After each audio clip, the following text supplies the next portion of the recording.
O 48. 48. Glória a Deus. Aleluia, Jesus.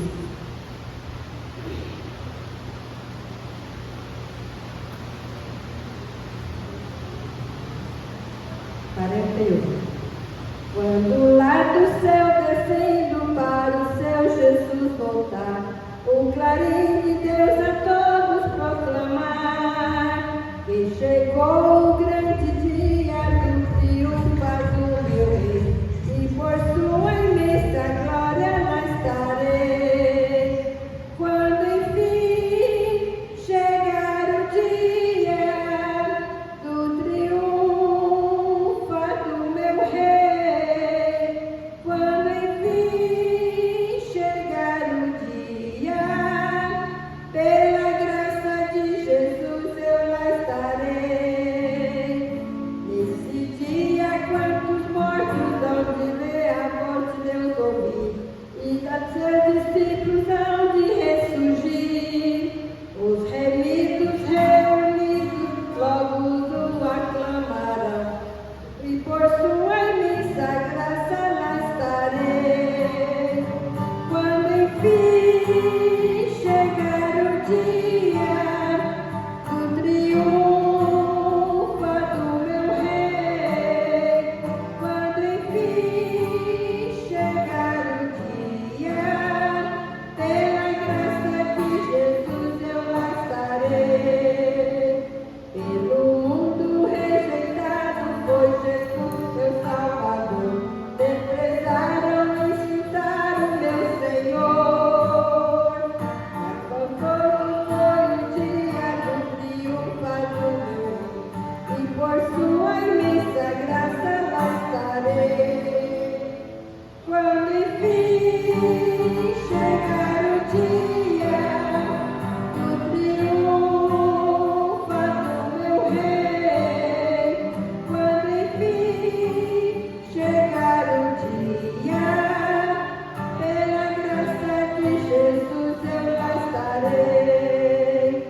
Em mim mesmo nada tenho em que eu possa confiar, mas Jesus morreu na cruz para me salvar. Tão somente nele espero, sempre esperarei, e por sua imensa graça lá estarei. Quando enfim chegar o dia do triunfo do meu rei, quando enfim chegar o dia, pela graça de Jesus eu lá estarei. Aleluia.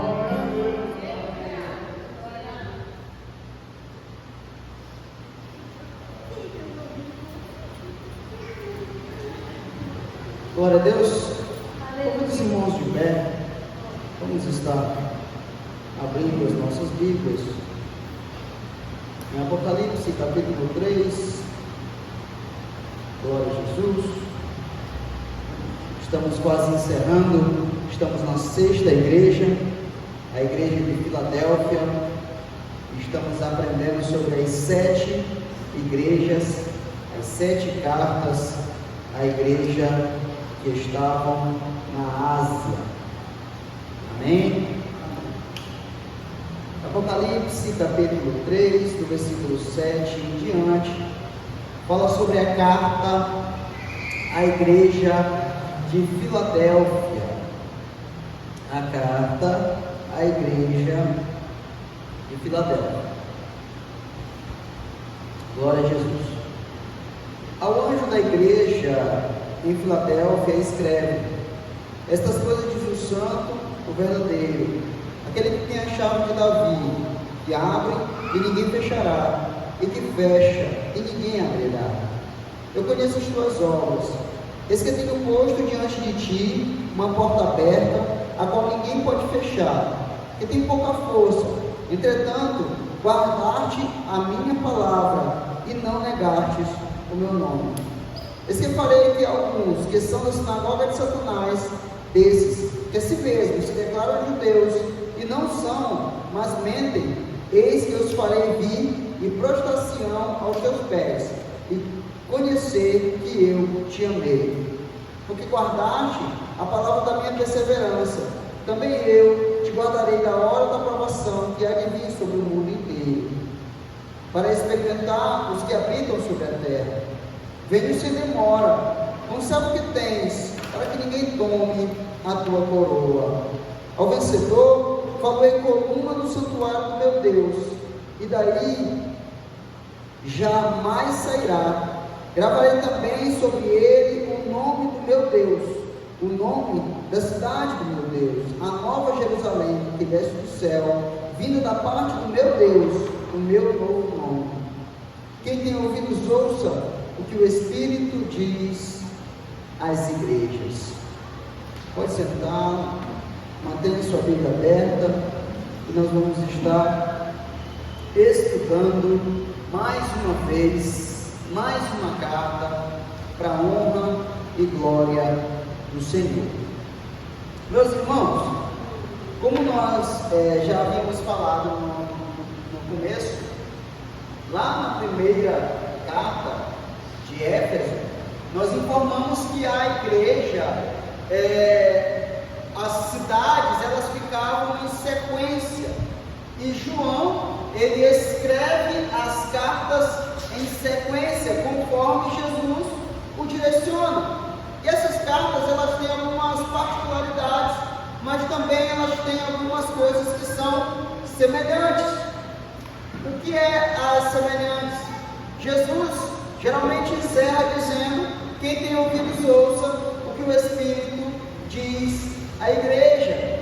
E também ele diz: ao que vencer, eu te darei isso, ao que vencer, eu te farei provar do fruto da árvore da vida, ao que vencer, eu escreverei o seu nome em uma pedra branca, ao que vencer, eu te farei coluna no templo do meu Deus, e aí por diante.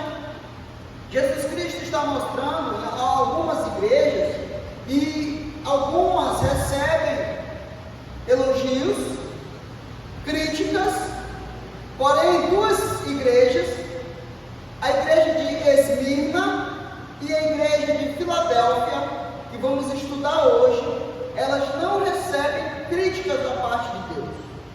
A igreja de Esmirna e a igreja de Filadélfia, elas não recebem críticas da parte de Deus. São igrejas que recebem elogio, são igrejas que recebem ali do Senhor uma aprovação, um abraço de amor. Tá? Então, meus irmãos, Filadélfia, ela ficava localizada a 50 quilômetros a sudeste de Sardes, que nós estudamos na última terça-feira. Era uma rota comercial, onde ocupava de destaque, sendo chamada de o Portal do Leste. Ela era uma cidade onde ela se tornou uma rota comercial, e ela ficou tão famosa que chamavam ela de o Portal do Leste. Então, irmão, todas as vezes que formos estudar um texto bíblico, deveremos fazer algumas perguntas ao texto. A hermenêutica, a arte de interpretar a Bíblia, que é uma matéria da teologia, a hermenêutica, ela nos ensina que nós devemos fazer algumas perguntas ao texto. A quem foi escrito? Por que foi escrito? Qual era a circunstância que aquela cidade vivia quando foi escrito? Qual era o ambiente que foi escrito? O porquê foi escrito daquela forma, daquele modelo? Então, algumas perguntas nós devemos fazer ao texto. E aqui, buscando e pesquisando, nós encontramos que ela era conhecida como o Portal do Leste. O Portal do Leste passou a ser dominada por Roma em 133 a.C. Filadélfia significa amor perfeito. Filadélfia significa amor perfeito. Ou seja, irmãos, Filadélfia, ela se apresenta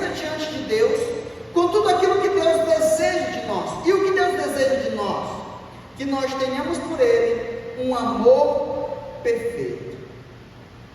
E que amor é este? É um amor que não se aproxima de Deus por ganância, por querer algo de Deus, por querer se aproximar de Deus para ter vantagem em alguma coisa. O amor perfeito é quando ele se aproxima não buscando o seu bel prazer, mas buscando satisfazer a Deus, a vontade de Deus. Ela era conhecida por muitos vulcões e destacava-se na agricultura. Porém, irmãos, como ela se destacava na agricultura, ela sempre teve paz com Roma. Mas um dos imperadores de Roma mandou que eliminasse a metade das vinhas da cidade. A metade dos pés de uva da vinha da cidade foram arrancados. E isso causou uma confusão entre Roma e Filadélfia. Contextos históricos dos irmãos está aí, meditando depois. Ela enfrentava vários terremotos. A semelhança de Sardes, que nós ensinamos na última terça-feira, sofria também com terremotos. Filadélfia e Laodiceia, que nós vamos ensinar na próxima terça-feira e encerrar, ela também sofria com terremotos. Mas das três, existe uma particularidade que só Laodiceia tinha. E nós vamos explicar para os irmãos, não perca na próxima terça-feira, nós vamos estar fazendo um encerramento deste estudo. Meus irmãos, eles sofriam com bastante terremotos. Por isso, os engenheiros da cidade, ao projetar uma casa, os arquitetos da cidade, eles deveriam fazer com uma estrutura forte, uma estrutura firme, para que essas casas não viessem a ser lançadas ao chão quando viesse um terremoto. E buscando nesse contexto histórico, ela foi devastada por um terremoto que atingiu toda a região no ano 17 depois de Cristo. Então, irmãos, essa cidade ela foi devastada e ela precisou da ajuda de Roma para se reerguer. E Roma deixou com que ela ficasse 5 anos sem pagar imposto. Irmão, uma cidade 5 anos sem pagar imposto era porque era uma cidade bem vista diante de Roma. Mas o que eu quero dizer aos irmãos é que Jesus, ele olha para aquela cidade e ele começa a declarar algumas coisas. E Jesus, como é de costume, nas outras cartas, ele se apresenta. E quem é ele para a igreja de Filadélfia? Quem é Jesus para a igreja de Filadélfia? Pastor, como assim? Quem é Jesus para a igreja de Filadélfia? Quando nós lemos o texto ali no Êxodo, quando Moisés está no monte Horebe, e ele pergunta a Deus: quando me perguntarem quem me enviou, o que eu responderei? Aí ele diz: eu sou o que sou. João Ferreira de Almeida, quando ele traduziu para eu sou o que sou. O termo original ali é eu sou o que você precisar que eu seja. Yesher, R-A, Yesher, eu sou o que você precisar que eu seja. No momento em que você precisar de um cajado, de um caminho no meio do mar, eu serei o caminho no meio do mar. Quem entendeu? No momento em que você precisar de uma nuvem durante o sol escaldante, eu serei uma nuvem no céu. No momento em que você precisar de uma coluna de fogo, no meio de um frio, abaixo de zero, num deserto, à noite, eu serei a coluna de fogo. E Jesus, para essas igrejas, ele está dizendo: assim diz aquele que é, que era e que é eternamente.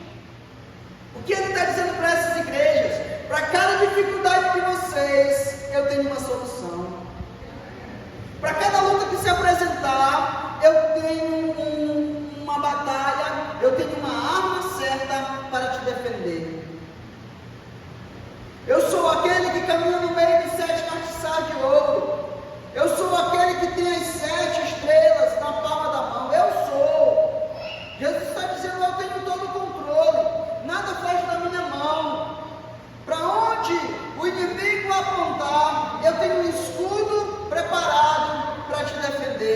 Assim diz o santo, do grego, ágios, com H, ágios, um termo usado para Deus no Antigo Testamento.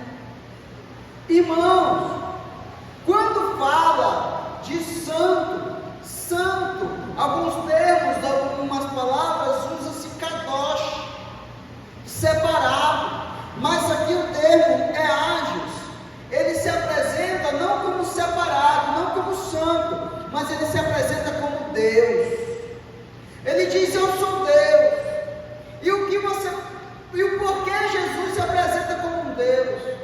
Ele está dizendo: os judeus estão se infiltrando e dizendo, eles são da sinagoga de Satanás, e eles estão dizendo a vocês: esse Jesus não é verdadeiro, esse Jesus que vocês pregam, ele não é Deus. Mas quando Jesus se apresenta àquela igreja, ele diz: ei, manda uma notícia para aqueles que não creem que eu sou Deus. Eu sou o Deus de todo o universo. Eu sou fiel e verdadeiro. Aí ele entra dizendo, no outro termo grego, alétios. E esse termo para mostrar aos falsos judeus que rejeitaram a ele como Messias verdadeiro. Ele diz: ei, por aí existem alguns falsos, por aí existem alguns mentirosos, por aí existem alguns que invertem a palavra, escondem, mentem, trazem doutrinas de demônios, mas ei, aqui há diante de vocês um Deus verdadeiro. Aqui há diante de vocês uma palavra fiel, um Deus que é santo, um Deus que é puro, um Deus que é verdadeiro. Manda notícia lá: eles são sinagoga de Satanás, eles se dizem judeus, e eles que mentem, eles que não são judeus. Mas eu sou fiel, eu sou santo e eu sou verdadeiro. E em segundo lugar, alguém abre para mim Números 23, 19. O termo verdadeiro expressa a fidelidade de Deus. Deus está dizendo: eu sou fiel. Ele está dizendo: o santo, o verdadeiro. E lá em Números, quem encontrou para mim? Números 23, 19. Ele vai dizer: acaso eu diria e não faria? Acaso eu prometeria e não realizaria? Eu sou verdadeiro. Irmão, quem encontrou? Deus não é homem para que minta. Deus não é homem para que minta, Nem filho do homem para que se arrependa. nem filho do homem para que se arrependa. Porventura tem prometido não fará, ou tem falado não cumprirá. Ele está dizendo: porventura eu prometi e não farei. Ele está dizendo: irmão, quando eu falo, e quando eu falo, não é quando alguém diz que eu falei, mas quando eu falo.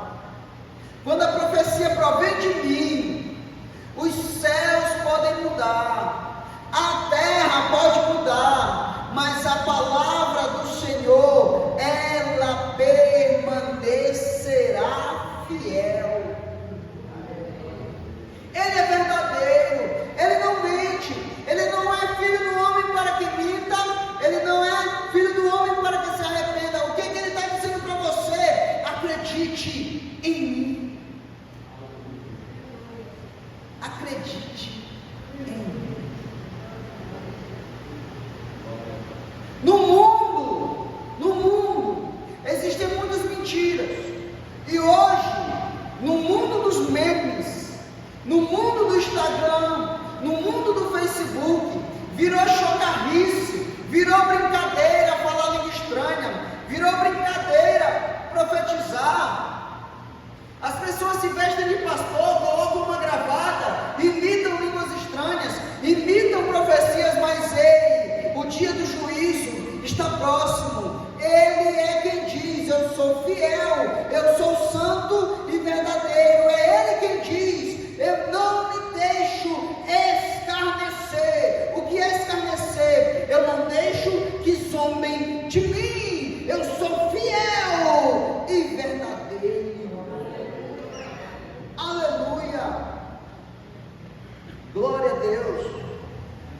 Mas ainda no versículo 7, ele diz: aquele que tem a chave de Davi.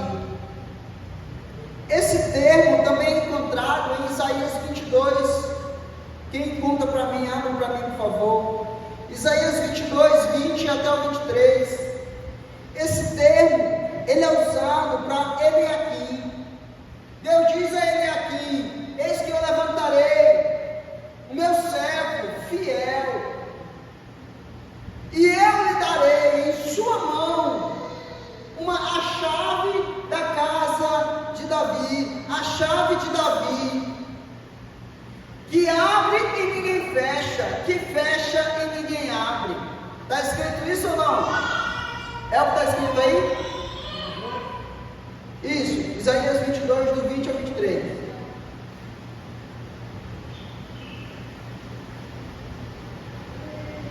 Glória a Deus.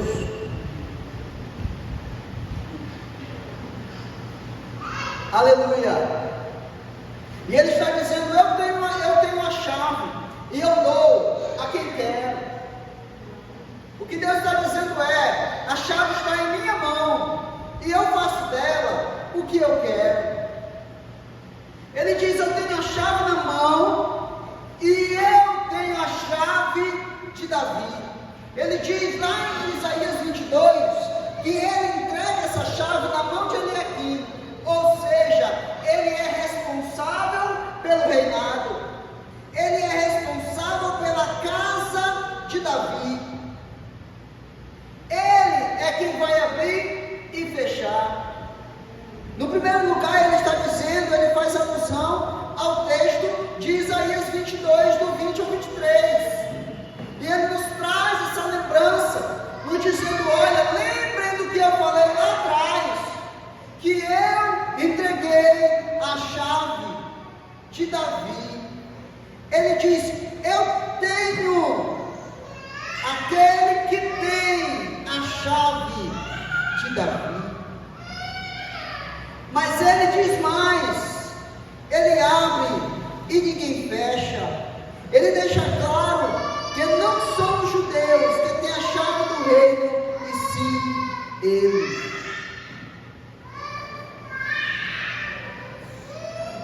Irmãos, existe uma certa dificuldade nos nossos tempos atuais.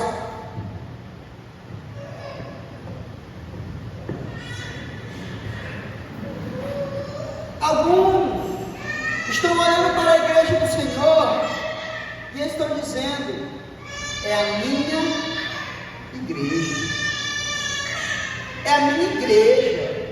Pastores se sentam em seus púlpitos e dizem: é a minha igreja. Aqui só entra quem eu quero, aqui só participa quem eu gosto, aqui só vai ao ministério.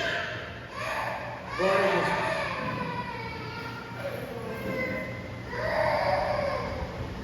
Aqui só vai ao ministério aquele que eu desejo. Se eu for com a cara do obreiro, o obreiro vai. Se eu não for, ele não vai. Ou seja, não é mais a vontade de Deus.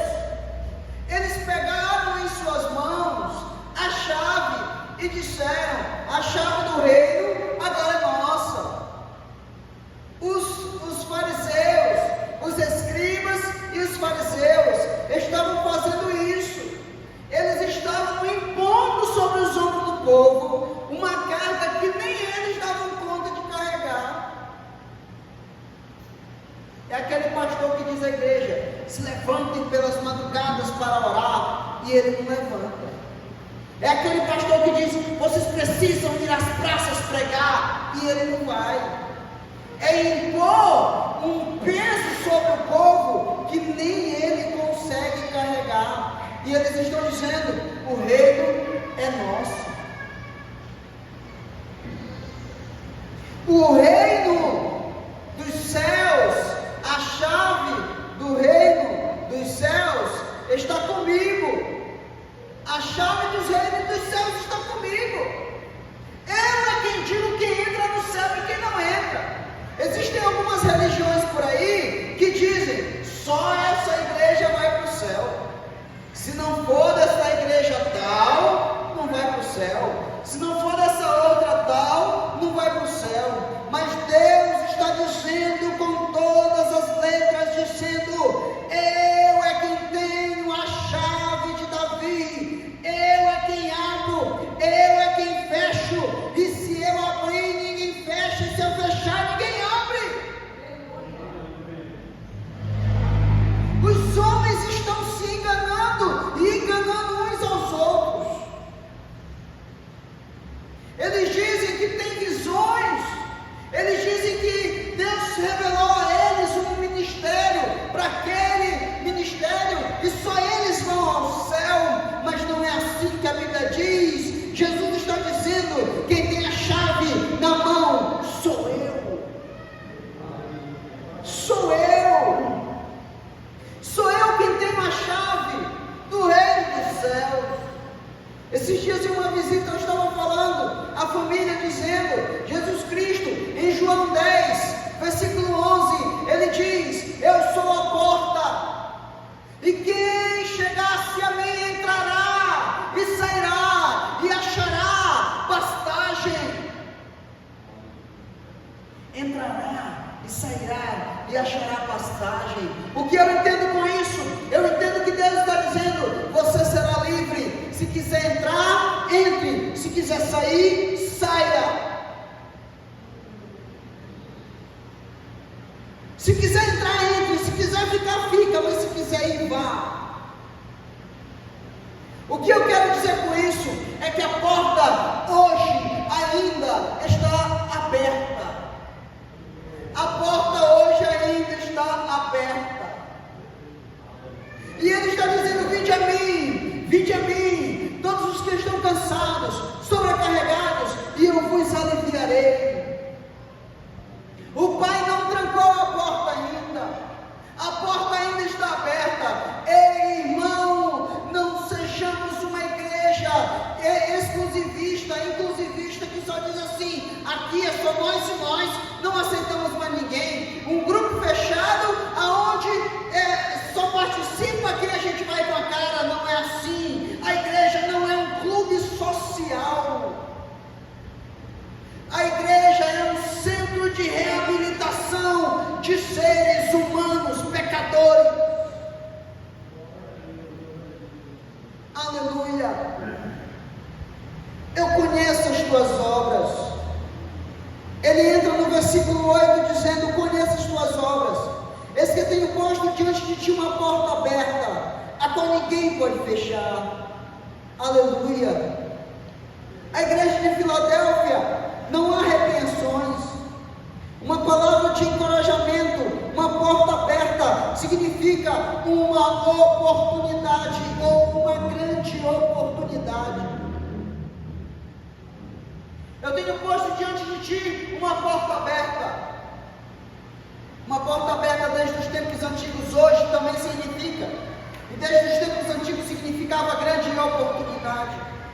O que eu quero dizer a vocês, irmãos, abram os seus olhos.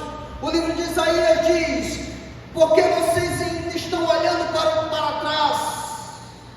O livro de Isaías diz: porque vocês ainda estão olhando para trás.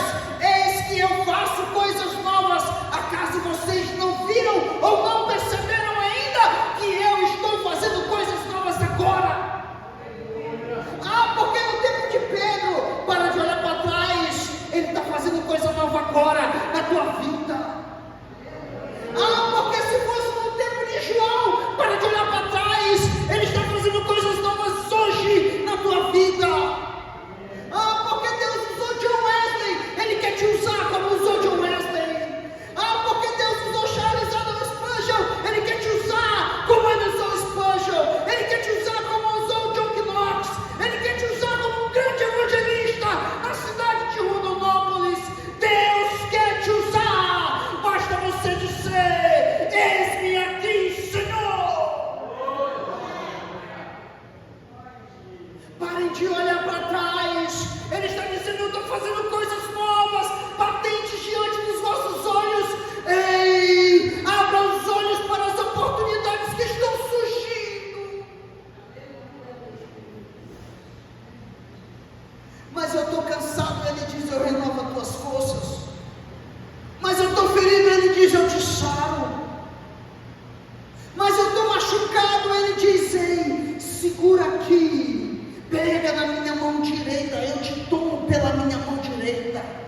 e te digo: não temas. Para cada dificuldade, Deus tem uma solução para a tua vida. Para cada dificuldade, para cada lamento, para cada coisa que você disser que você não faz a obra de Deus, por isso, por aquilo, e Deus está dizendo: eu posso te usar, se você abrir mão das desculpas. Uma grande oportunidade. A palavra de encorajamento é: eu coloco diante de você uma porta aberta. E a porta aberta significa: entra se quiser. Aleluia. Uma grande oportunidade tem surgido diante de você. O que você faz com ela é decisão sua, mas Deus quer usar você. Aleluia. Ele faz um elogio, tendo pouca força. Ele quer dizer com aquela igreja que aquela igreja era pequena. O livro de Isaías diz que o menor virá a ser 1000, e um povo pequeno se tornará um povo grandíssimo. O que ele quer dizer com isso? É que a mais pequena semente, olha a parábola do grão de mostarda, a mais pequena semente plantada, quando ela germinar, se torna a maior de todas. O que ele está dizendo com isso? Não olhe para o seu tamanho agora. Davi, quando ele olha para Golias, ele não olha para Davi, o menino pequeno e ruivo. Ele olha e diz: quem é este para zombar do Deus dos céus? Quando ele desce, ele diz: eu vou a ti em nome do Senhor dos exércitos. Em nome de quem você está lutando? Em nome de quem você está batalhando? Aí você diz: mas eu sou pequeno, mas o teu Deus é grande. Mas eu não tenho forças, mas o teu Deus tem. Mas o dinheiro não dá, mas o teu Deus é quem te banca. O teu Deus é quem te sustenta. A fé é a gente colocar o pé e Deus coloca o chão. Não tem chão, a gente pisa sem chão e Deus coloca embaixo. Aleluia. Porque se é certeza, já não é fé. Eu vou fazer isso porque eu tenho certeza, já não é fé. Mas quando você faz alguma coisa na esperança daquilo que você não vê, isso é fé. É você esperar aquilo que você ainda não viu, mas você confia na esperança em Deus, que Deus vai realizar. Ele está dizendo: vocês têm pouca força, mas eu vou honrar vocês. Aí ele diz, a palavra de Deus, glória a Deus. O vento tirou aqui. Mas ainda ele continua. Ele diz: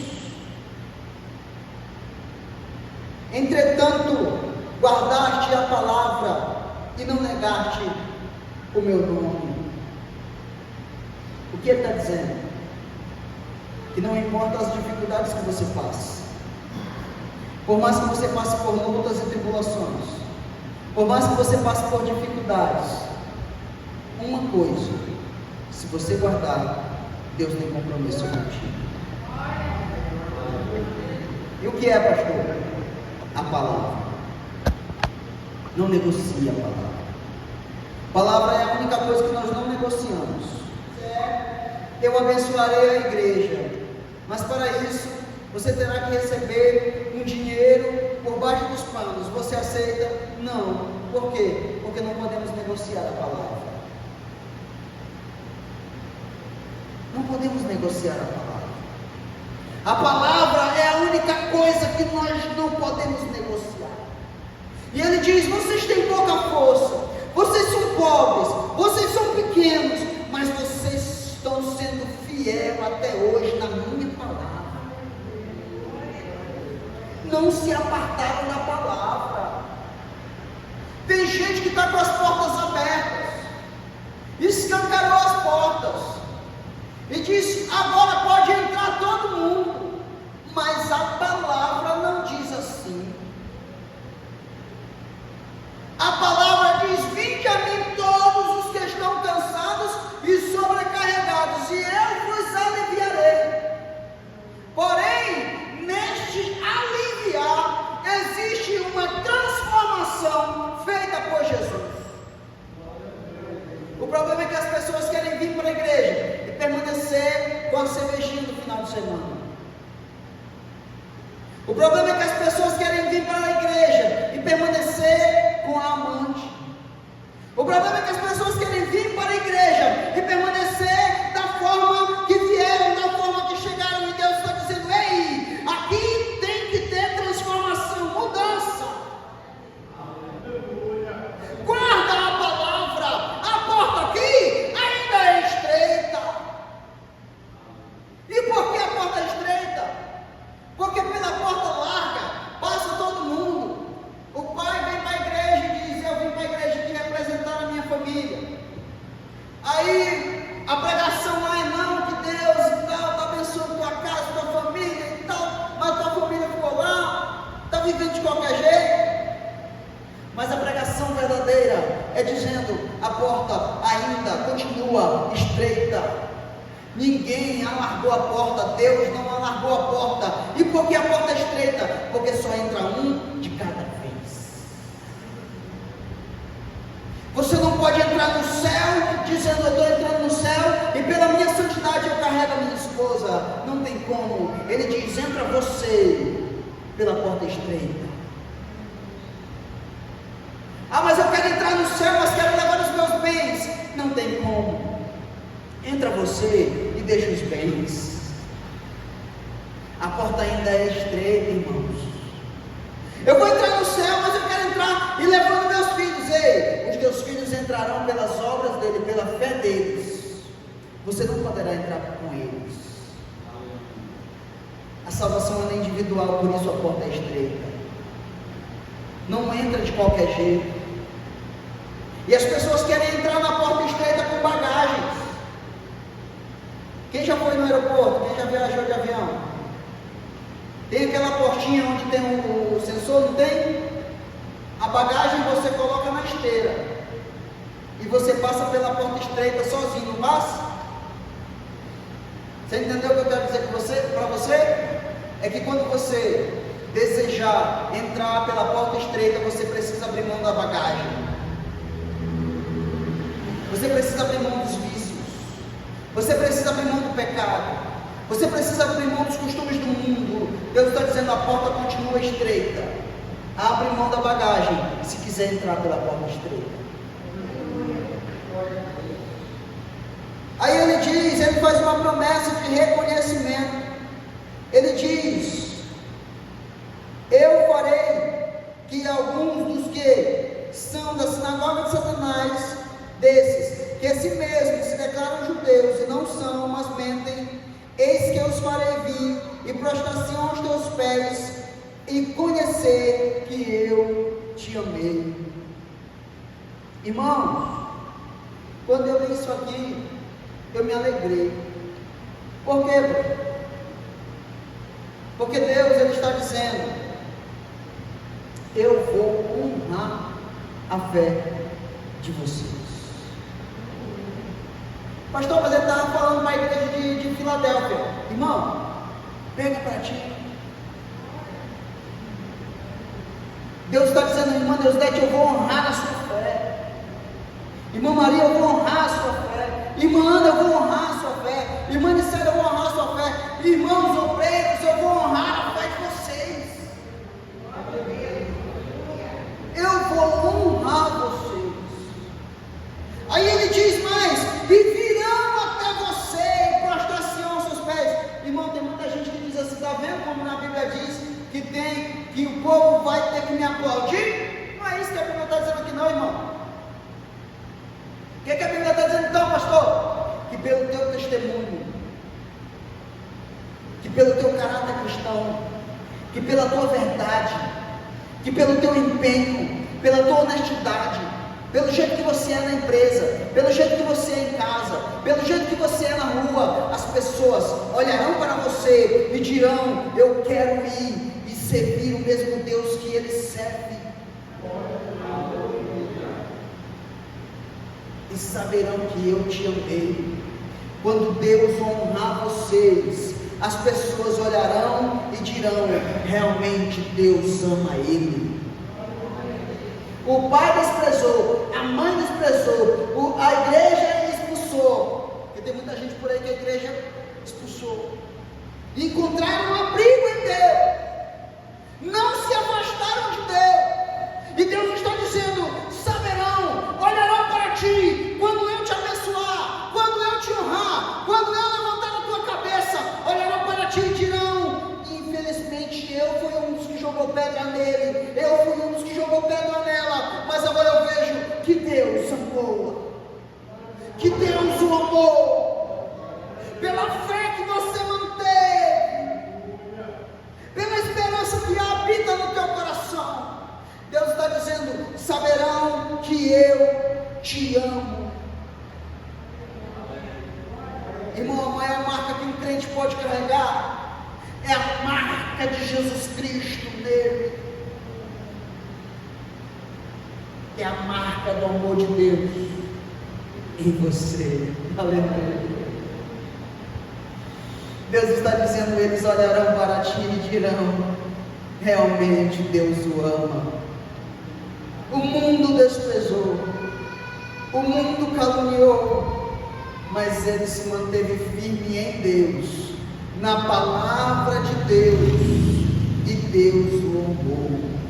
E saberão que eu te amei. Aí ele diz: por quê? Olha o 10. Por que Deus te ama? Porque você é bonitinho? Porque você é redondinho? Porque você é xoxuxinho? Porque você tem um olho azul, tem um olho verde, tem um cabelo branco, tem um cabelo amarelo, tem um cabelo azul? Não! Por que ele te ama? Porque guardaste a palavra da minha perseverança. Porque guardaste a palavra da minha perseverança.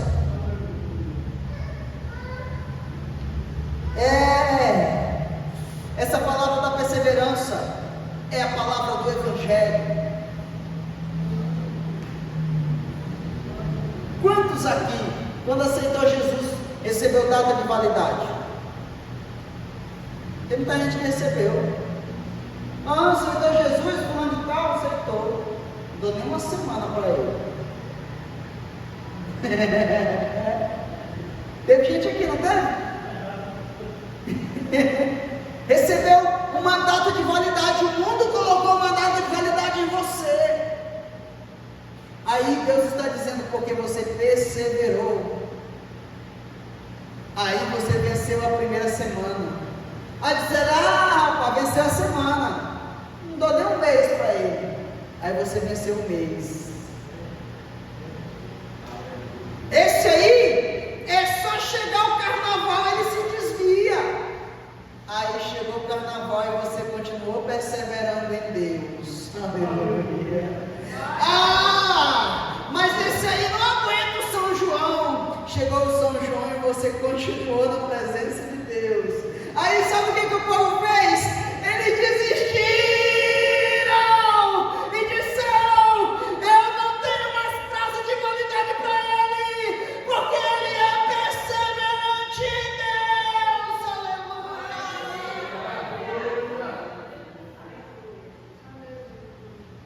Persevere na palavra, no Evangelho de Jesus Cristo, e Ele te dirá naquele dia: eu te amo.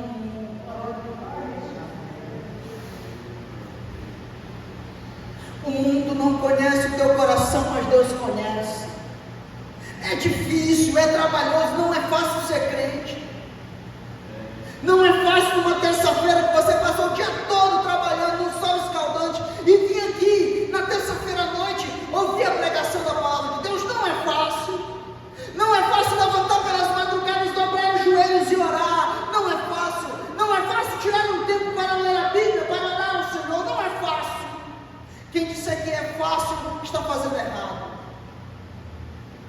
porque é sacrifício, e não há sacrifício sem dificuldade. Davi chega no campo, e o dono do campo diz a ele: eu te dou esse campo de oferta. Ele diz: eu não quero. Mas eu te dou de oferta. Ele diz: eu não quero. Quanto é o preço do campo?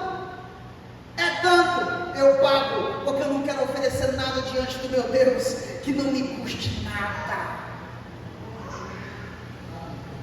Aleluia. Estão faltando crentes iguais a Davi, que mesmo com as dificuldades digam: eu quero oferecer algo diante do meu Deus, o meu suor diante de Deus, e saberão que eu te amo. Por quê? Porque você guardou a palavra da minha paciência, da minha perseverança. Aí ele diz: você faz por mim e eu faço por ti. Aí ele diz assim, porque você guardou o Evangelho, porque você guardou a palavra, porque você continuou perseverante. Perseverar é continuar firme no rumo, no mesmo trajeto, no mesmo alvo, sem desviar, continuar andando na mesma direção. Ele diz: como você guardou, eu também te guardarei. Olha no 10, parte B: eu te guardarei na hora da provação que há de vir sobre o mundo inteiro, para experimentar os que habitam sobre a terra.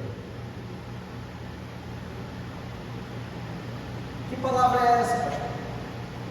Essa palavra aqui, irmãos, é uma palavra escatológica. Existem os pré-tribulacionistas, mesotribulacionistas e pós-tribulacionistas. Esse termo da escatologia, ele é muito amplo. Em alguns minutos a gente não consegue explicar. Mas, em palavras rápidas, pré-tribulacionista.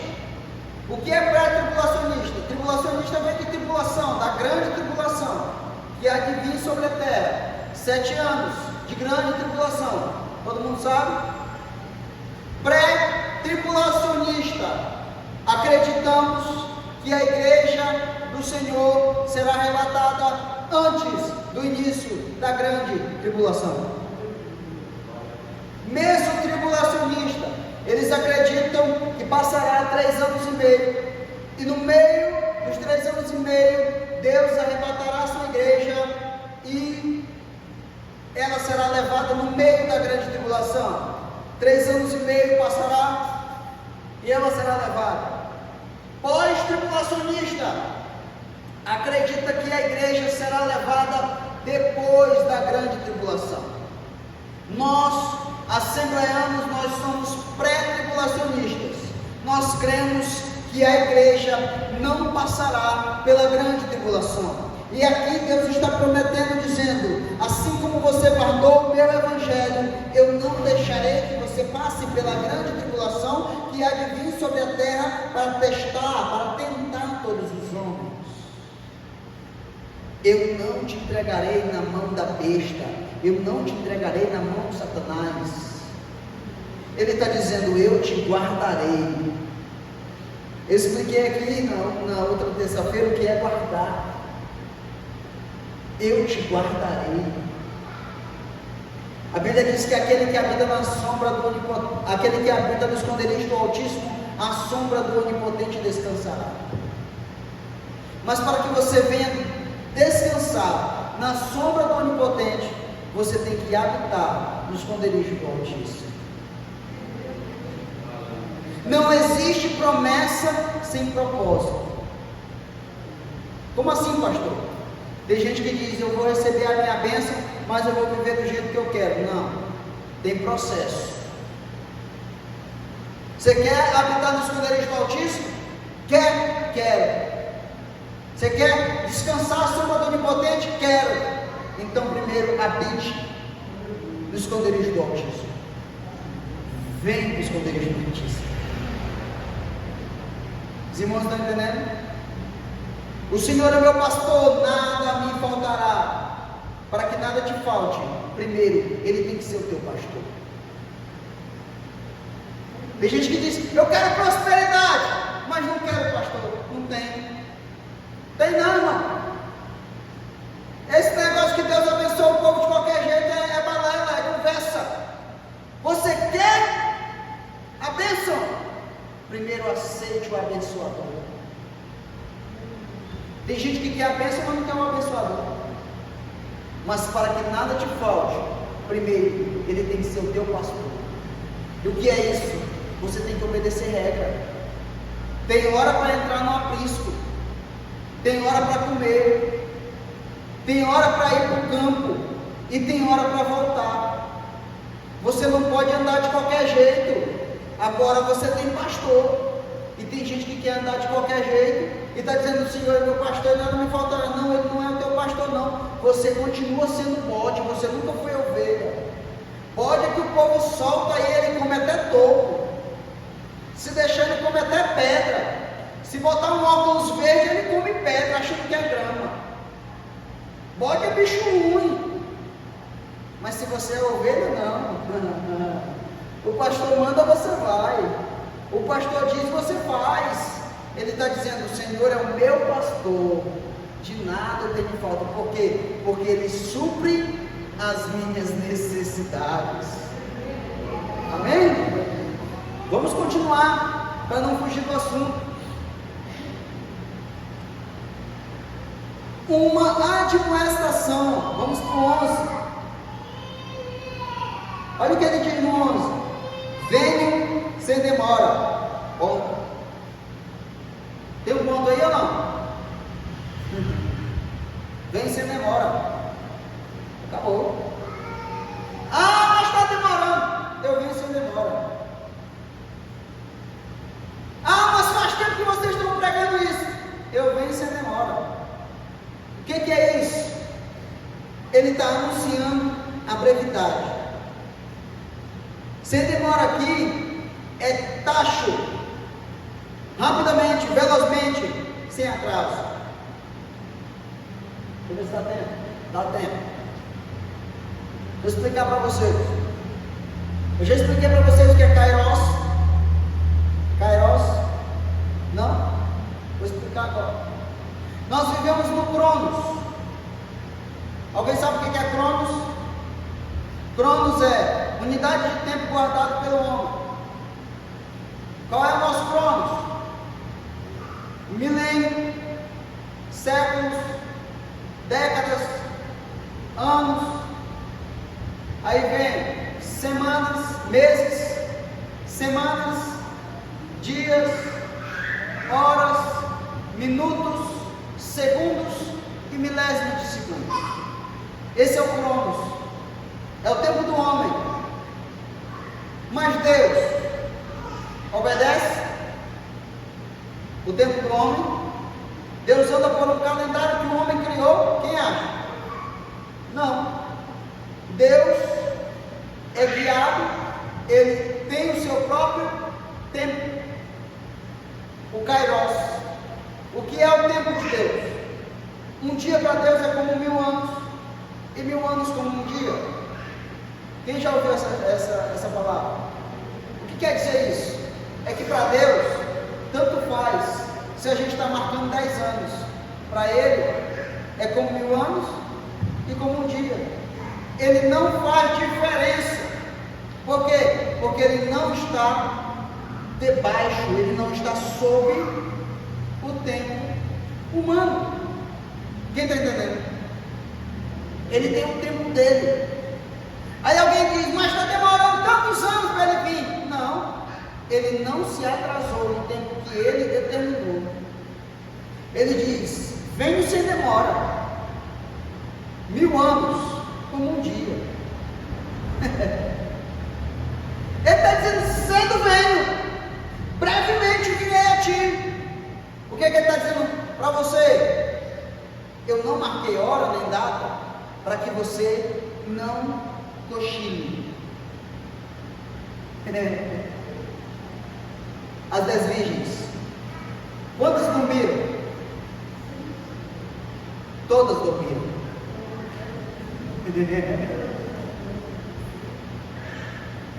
Qual era a diferença? Todos dormiram. A diferença é que quando a trombeta tocou, todas ouviram. Mas somente quem tinha reserva pôde chegar-se à porta e entrar. Você está entendendo? É porque tem gente olhando para alguns que já estão descansando e estão dizendo: ah, mas fulano sentou, eu vou sentar também. Ele tem reserva, tu tem?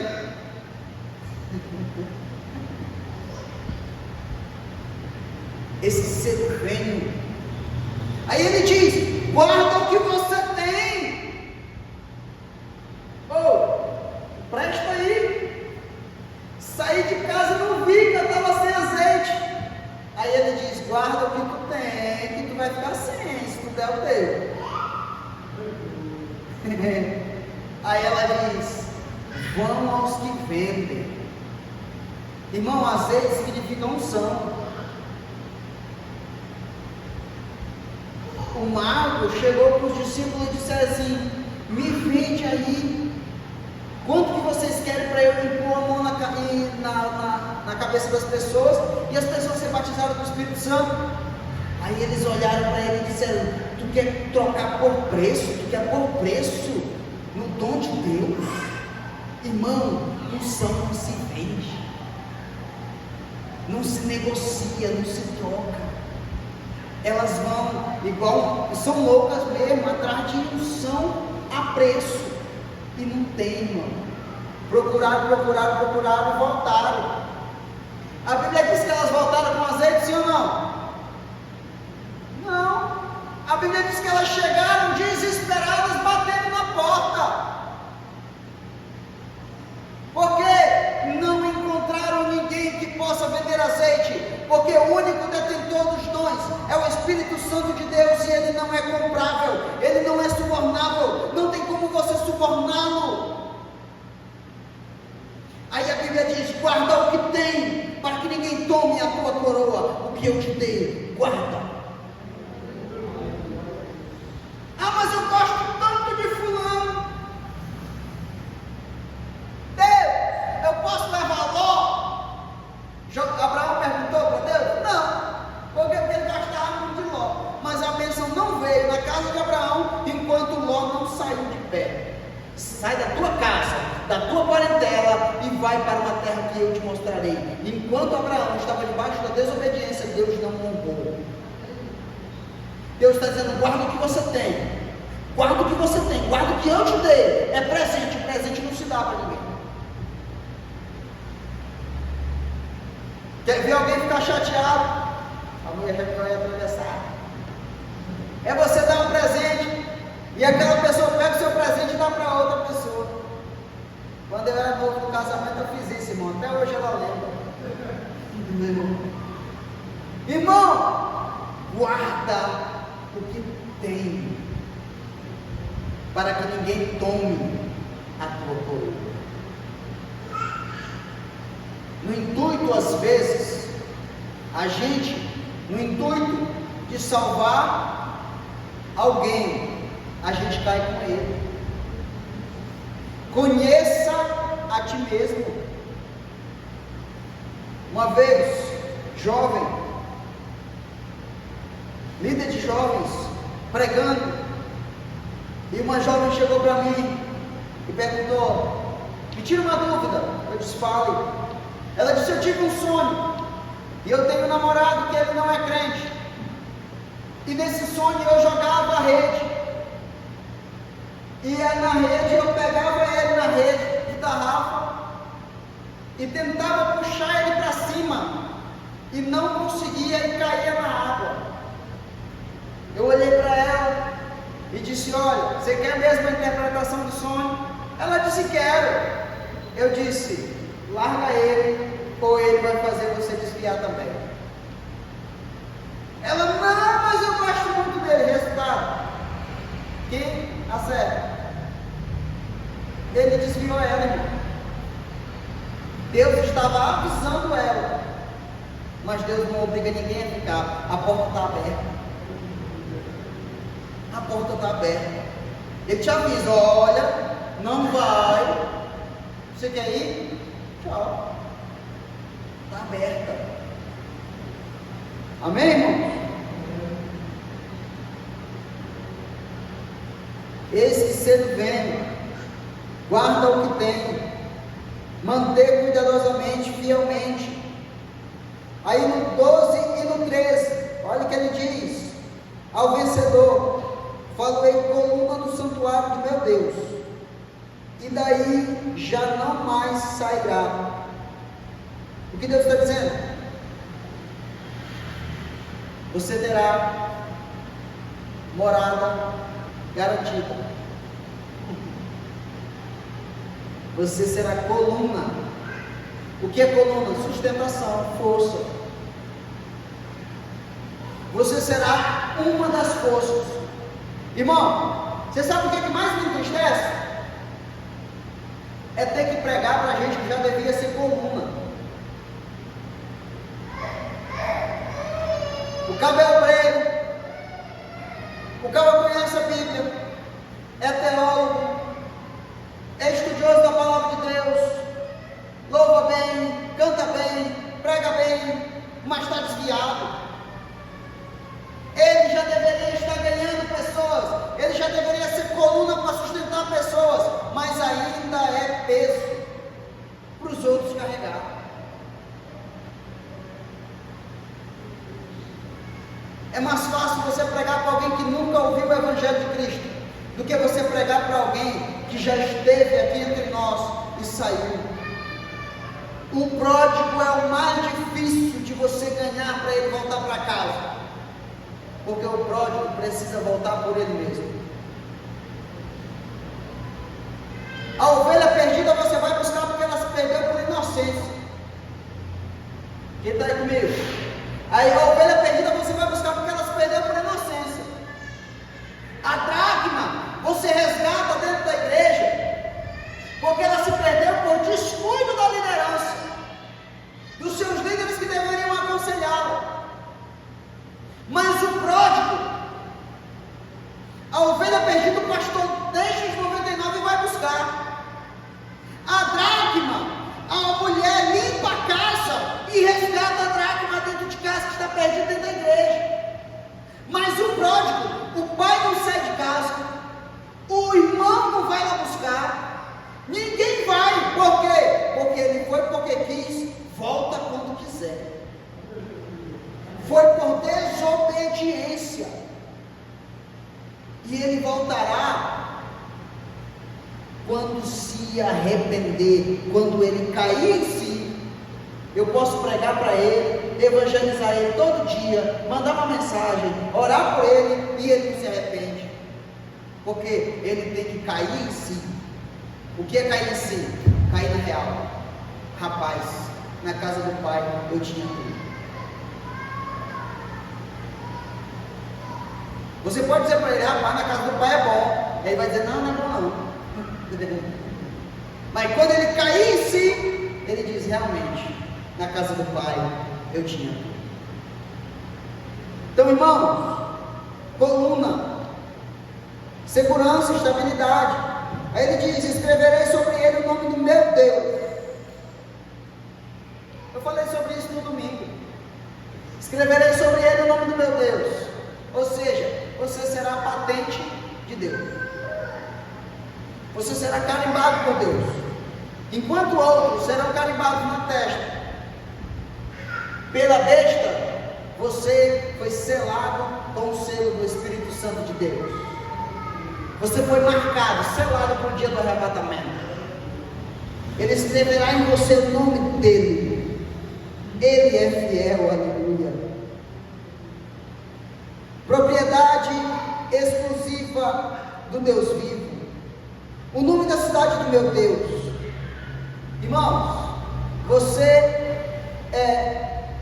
Quem nasce em Rondonópolis é o que, gente? Rondonopolitano? Mas você tem dupla cidadania.